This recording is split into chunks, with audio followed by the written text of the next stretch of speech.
Olá, nesse vídeo eu queria falar um pouco sobre desigualdade social. E é um tema da maior importância, né, para o Brasil, porque a gente é um dos países mais desiguais do mundo.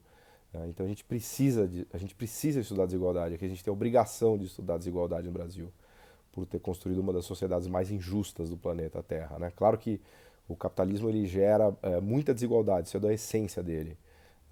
Mas o importante é fazer com que as oportunidades estejam niveladas, pelo menos uma igualdade de oportunidade dá a mesma possibilidade ou chance das pessoas crescerem, terem sucesso e enriquecerem. Né? O problema da desigualdade é que ela é, não traz o mesmo nível de oportunidade para todas as pessoas. Né? Então, nesse sentido, há que se combater a desigualdade, sem dúvida, com tributação de várias maneiras, e o Brasil é um belo exemplo disso e do que não se faz, né? Inclusive em termos de tributação progressiva. Mas antes de falar disso, eu queria falar um pouquinho de explicações para a desigualdade. Por que o Brasil é um país tão desigual, né, e tão injusto?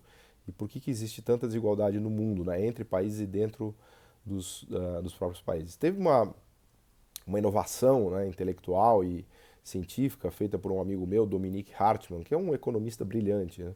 Na verdade, ele tem estudado também física, então ele também é desse grupo do que eu tenho comentado aqui no blog, no Twitter, aqui no canal, de econofísicos, né, que trouxeram ferramentas incríveis da física para entender os problemas de economia. Né?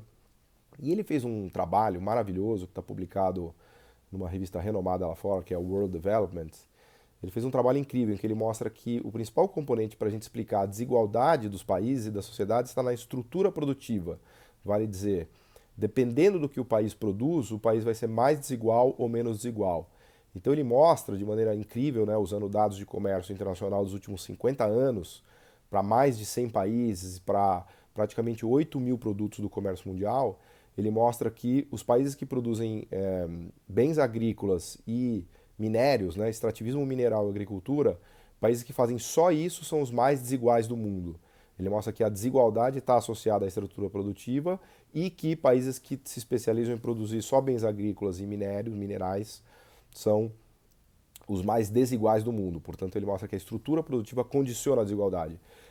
Eu não quero dizer com isso que todo país que produz bem agrícola e mineração é desigual. A gente tem vários exemplos, né, de Austrália, que é um país que produz muita mineração, Estados Unidos a desigualdade está piorando, mas a própria França, a Alemanha, que são países ricos, né, do ponto de vista de agricultura, são potências agrícolas e potências industriais, né, tem desigualdade muito menor. Os nórdicos também, que tem uma riqueza extrativista mineral importante, a Noruega, se quiserem, né, um belo exemplo de país que exporta muita commodity, né, mineração, petróleo, mas tem baixa desigualdade. A grande diferença é que esses países que eu citei, Noruega, Austrália, a própria Nova Zelândia, França, Alemanha, Estados Unidos, a grande diferença é que esses países são potências agrícolas, potências de commodities e potências industriais. Né? Então as sociedades industriais são menos desiguais. Né? É isso que o Dominique Hartmann mostra no trabalho, junto com outros autores, inclusive o César Hidalgo, que é aquele econofísico que é amigo meu também, que eu tenho divulgado muito o trabalho dele, porque eu adoro, acho que é maravilhoso. Né?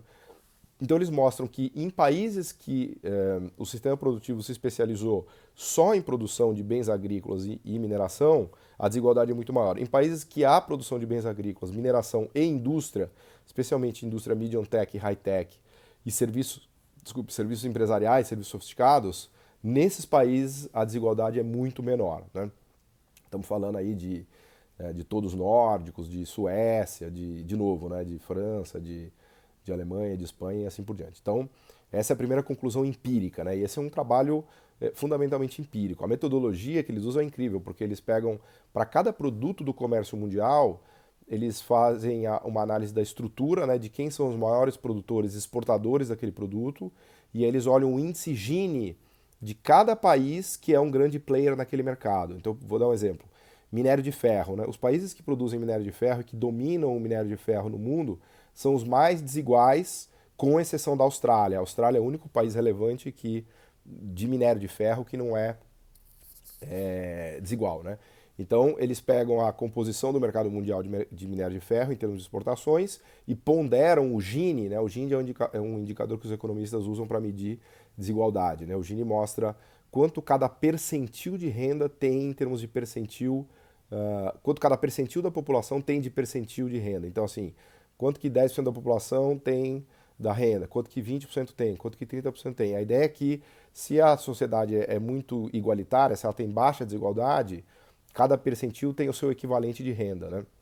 O Brasil, que é uma sociedade absurdamente desigual, a gente encontra 50% da população com 10% da renda e 10% da população de faixa de renda com 50% da renda, né? Um dos países mais desiguais do mundo, que tem um índice Gini altíssimo, acho que deve estar entre os 10 piores do mundo. Então, o que eles mostram nesse trabalho é que existem produtos do comércio internacional associados a elevados indicadores de Gini e existem produtos do comércio internacional associados a baixos indicadores de Gini, né? Os piores Gini são bens agrícolas, soja, minério de ferro e coisas do tipo, e os melhores Ginis, né, em termos de desigualdade, são bens industriais, especialmente manufaturas medium tech, high tech, máquinas que fazem máquinas, né? Eles dão um exemplo no paper que é incrível, que é um pedaço de uma máquina que faz papel, né? Partes para a máquina que faz papel. Então quem produz isso é a Suíça, a Alemanha e Suécia, que são países de baixíssima desigualdade. Então eles mostram que a estrutura produtiva do país já condiciona a desigualdade. A segunda pergunta que a gente tem que fazer é, mas por que ocorre isso, né? Por que países que produzem manufaturas medium tech, high tech e serviços complexos são menos desiguais do que países que produzem só commodities e só agricultura?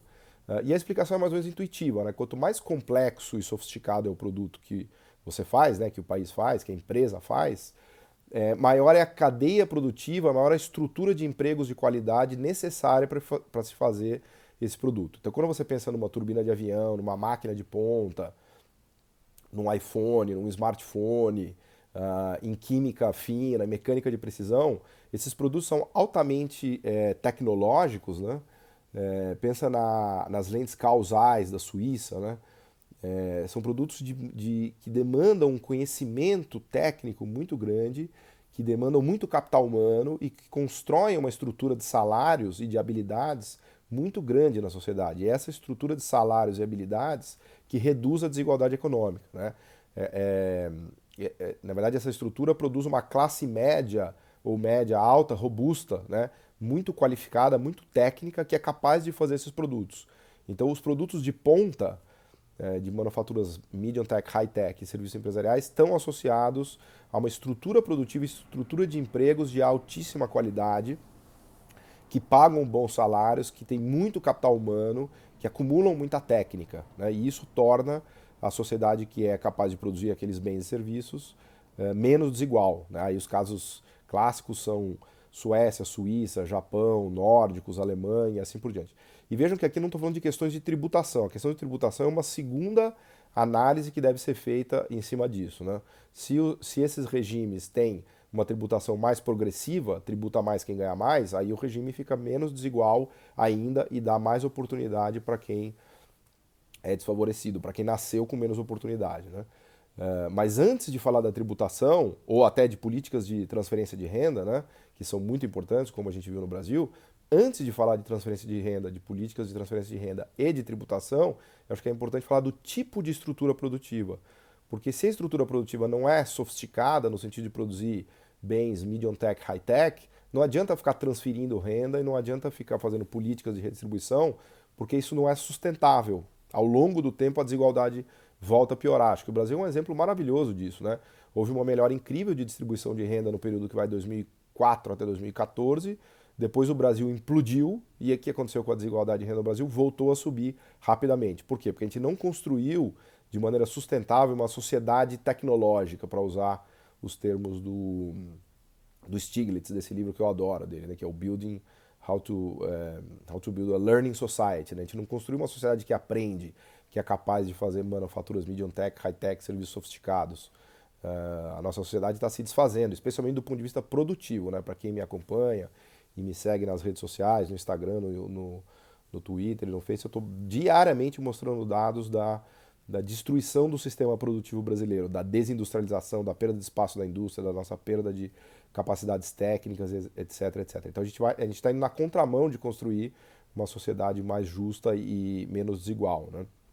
O que esse trabalho do meu amigo Dominique mostra de maneira muito clara é os dados por trás disso, né? E essa é uma nova perspectiva de estudar a desigualdade econômica, porque eu até então não conhecia, esse é um trabalho recente de 2015, 2016, que só foi possível fazer por conta de Big Data, de uso de ciência de redes complexas, né? Até então eu não tinha me ligado que o que explica a desigualdade econômica, na verdade, é o tipo de estrutura produtiva que existe, né? Depois a gente tem que falar de tributação e transferência de renda, né? Então isso é uma ideia muito importante. E claro, o sistema tributário e de transferência de renda ele tem que funcionar de modo tal que garanta oportunidade para que as pessoas talentosas possam subir na vida, progredir e trazer riqueza para a sociedade, né?